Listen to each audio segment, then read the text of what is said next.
Marina realmente não cansa de passar vergonha, de nos fazer ficar rubros, vermelhos de vergonha alheia vendo as coisas que ela fala, né? Então, ela colocou aqui, mais uma vez, seguindo os passos do Fernando Haddad, que culpou Bolsonaro e Paulo Guedes pelos problemas econômicos que o governo Lula está enfrentando atualmente, como se não fosse justamente a boa condução econômica do ano passado na economia, do governo passado de forma geral, mas especialmente 2022, que deram o gás inicial para o governo Lula começar este ano, começar o mandato 3.0 do Lula, né? Mas aí ele bota a culpa nos outros lá, porque, tal como Homer Simpson diz, né, a culpa é minha, eu boto em quem eu quiser. E agora Marina Silva culpa o Paulo Guedes, com seu liberalismo primitivo aqui, por levar o Brasil de volta ao mapa da fome, né? Lá vem a Marina Silva de novo com esse papo, com essa história aqui, de fome, né? Além disso, ela também falou aqui, lá, isso aqui tudo tá acontecendo na CPI das ONGs, tá? Ela foi chamada lá, intimada, não sei se é intimada que fala,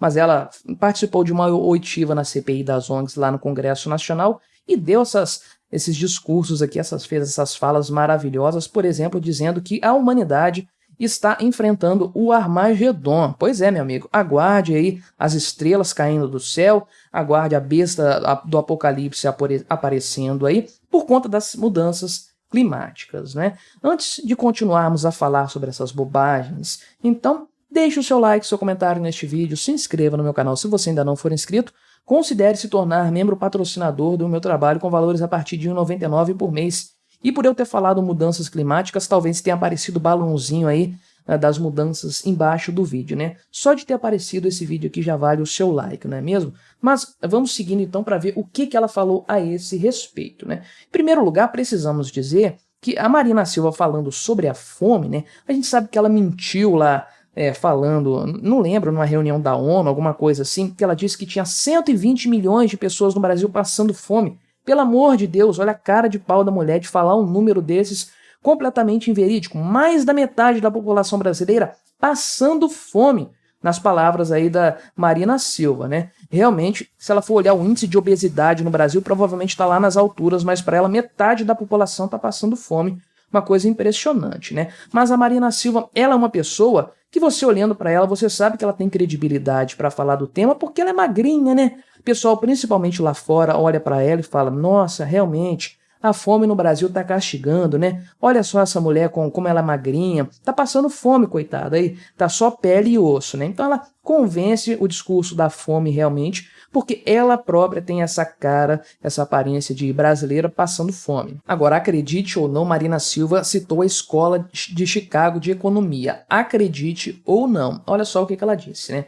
Paulo Guedes defendia uma visão liberal que não tem nada a ver com a Escola de Chicago, disse Marina Silva lá no Congresso Nacional, né? Escola de Chicago, muito famosa ali pelo Milton Friedman, um monte de gente de lá veio para o Chile também na época lá do Augusto Pinochet, você sabe muito bem. Ele estava muito ocupado andando de helicóptero naquela época lá, então ele deixou a economia na mão de quem realmente entendia, e esse pessoal transformou o Chile numa grande potência econômica ali, guardadas as proporções que são possíveis, mas um país muito desenvolvido aqui na América Latina, né? Mas ela disse então que o Paulo Guedes, que se dizia seguidor da Escola de Chicago de Economia e tudo mais, porém ela disse que ele não fez nada disso, ele adotou um liberalismo primitivo e selvagem que devolveu o Brasil ao mapa da fome, né? Ela disse isso aqui na resposta ao Márcio Bittar, que é o relator da CPI do União Brasil do Acre, né? Então ele é conterrâneo dela, inclusive, né? Ele disse que havia ali uma relação promíscua entre as ONGs e o setor público, e aí o João Paulo Capobianco foi colocado em suspeição ali, porque ele é oriundo do terceiro setor, né, do setor das ONGs, e ele fundou a ONG Instituto Socioambiental, né? E você acompanhou aqui já no meu canal em outras ocasiões o fato aqui de que realmente existe algo no mínimo suspeito nessa relação aí da Marina Silva mesmo, inclusive, e ONGs que recebem dinheiro do Fundo Amazônia. É uma coisa bastante estranha. A gente sabe, no final das contas, né, isso é claro para todo mundo, que essas ONGs, essas instituições, grande parte delas, se não a totalidade, né, dizer a totalidade é muito, né, mas uma parte muito, muito grande delas está atuando apenas pelo dinheiro. Eles querem aí, carguinhos bem remunerados, querem viajar pelo mundo aí com tudo pago por essas instituições e tudo mais. rola uma grana muito grande por aí. Eu falei aqui no canal recentemente também que o George Soros tem dinheiro aplicado, investido em muitas ONGs que atuam aqui no Brasil, ONGs gringas que atuam aqui na Amazônia. Ele tem um grande interesse na nossa Amazônia também, né? E aí, de fato, aqui o pessoal da CPI das ONGs está avaliando, de fato, realmente alguns problemas que estão acontecendo ali, denúncias a respeito de trabalho análogo ao escravo por parte dessas ONGs aí, e também doações milionárias que estão acontecendo à torta e à direito, né? Então existe uma relação da Marina Silva, por exemplo, com o Instituto de Pesquisa Ambiental da Amazônia, o IPAM. O próprio André Guimarães, que é diretor executivo desse instituto, aí admitiu que a Marina Silva é uma conselheira honorária dessa ONG, né? Isso aí pode significar que ela não toma decisões, mas a verdade é que em 2022 esse instituto aí recebeu 35 milhões de reais do Fundo Amazônia, né? E aí 80% desse valor total aí dessa montanha de dinheiro foi usado para custear folha de pagamento, viagens e consultorias. Então, meu amigo, você pode ter certeza de que esse dinheiro foi muito bem empregado na defesa da Amazônia, né? Mas a Marina Silva, além de colocar a culpa da fome no Paulo Guedes, foi além, então, disse aí que nós estamos vivendo um Armagedon aí, né? Ela disse que as mudanças climáticas seriam um desfecho bíblico, né? Seria um Armagedon aí dessa história. E ela coloca o ponto, né? Se não fosse por isso, por que 195 países iriam se reunir agora? Eu, particularmente, diria que é porque esses países querem aumentar o seu próprio poder. Cada governante desses países quer um pouquinho mais de poder, quer um pouquinho mais de impostos, um pouquinho mais de dinheiro, quer explorar um pouquinho mais a população, e esse discurso aqui vale muito a pena, né? Então, realmente, ela tá falando um monte de bobagens lá na CPI da ONG.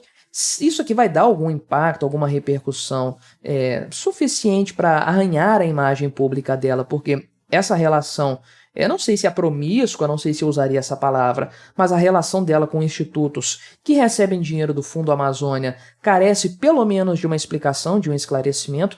É algo que não é muito republicano. Isso depõe, inclusive, contra a ideia aí de você separar o Estado dessas ONGs, né? A ONG, em tese, funciona como uma entidade da sociedade civil. O Estado financia essas atividades porque elas vão aonde o Estado falha. A ideia é essa, né? A ideia que está por trás da ideia das ONGs, aí, do funcionamento das ONGs, é elas agirem onde o Estado falha, onde o Estado é omisso. O Estado deveria defender a Amazônia, então tem as ONGs que vão lá e cumprem esse papel. Mas que tem algo estranho nessa história, realmente tem. Espero que tenha algum tipo de repercussão para Marina Silva. O suficiente para tirar ela do Ministério do Meio Ambiente? Provavelmente não. A gente sabe que ela é muito queridinha aí do público lá fora, e esse ministério serve, no final das contas, para passar uma imagem positiva do Brasil no exterior.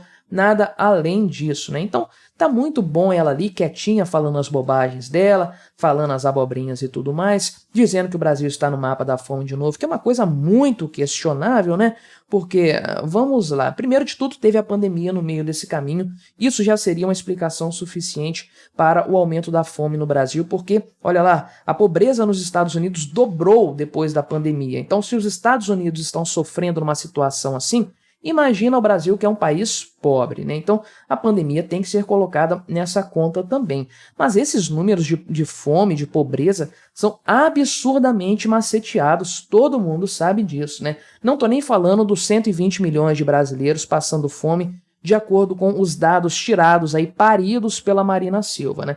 Estou falando de números como os 36 milhões de pessoas que passam fome, que é um número, digamos, oficial aí, que o Lula gosta de apresentar e tudo mais. Números questionáveis, tem outros dados que apontam em outro sentido. É fácil torturar, maquiar os números para chegar nessas condições aí, nesse cenário, né? Mas não deixa de ser curioso ver a Marina Silva citando a escola de Chicago, né? Quem diria que Marina Silva falaria algo disso? Provavelmente a primeira vez que o Congresso Nacional ouviu essa expressão em todos os seus anos de funcionamento, né? Então, ela criticou o Paulo Guedes, mais uma vez, essa coisa do governo PT não reconhecer os seus próprios problemas, o seu próprio erro, né? A sua própria ineficiência, inclusive em matéria de preservação do meio ambiente, que é o ponto-chave da Marina Silva, né? Não sei porque que ela fala tanto de fome, não sei se isso tem a ver com o ministério dela, acredito que tenham outros voltados para esse tipo de tópico, esse tipo de assunto, né? Seria muito mais interessante ver a Marina Silva falando das queimadas na Amazônia e no Pantanal que estão destruindo tudo, recorde absoluto de destruição do meio ambiente, jogando uma tonelada ou várias toneladas de gás carbônico, de gases de efeito estufa na atmosfera. Infelizmente, Marina Silva prefere continuar colocando a culpa aí de todos os problemas do Brasil no governo anterior, fazendo o que o Fernando Haddad fez também, passando a culpa adiante. Assumir os próprios erros, assumir a própria incompetência, ela realmente não vai fazer, vai ficar apelando aqui para o discurso alarmista, né, falando que nós estamos enfrentando o Armagedon aqui e tudo mais. Quero ver a explicação que ela vai dar para o envolvimento dela nesse IPAN, nesse instituto que recebeu uma bolada generosa do governo brasileiro nos últimos anos, né? Mas o que você achou dessa história? Colabore com o nosso debate, se inscreva no meu canal se você ainda não for inscrito e até a próxima.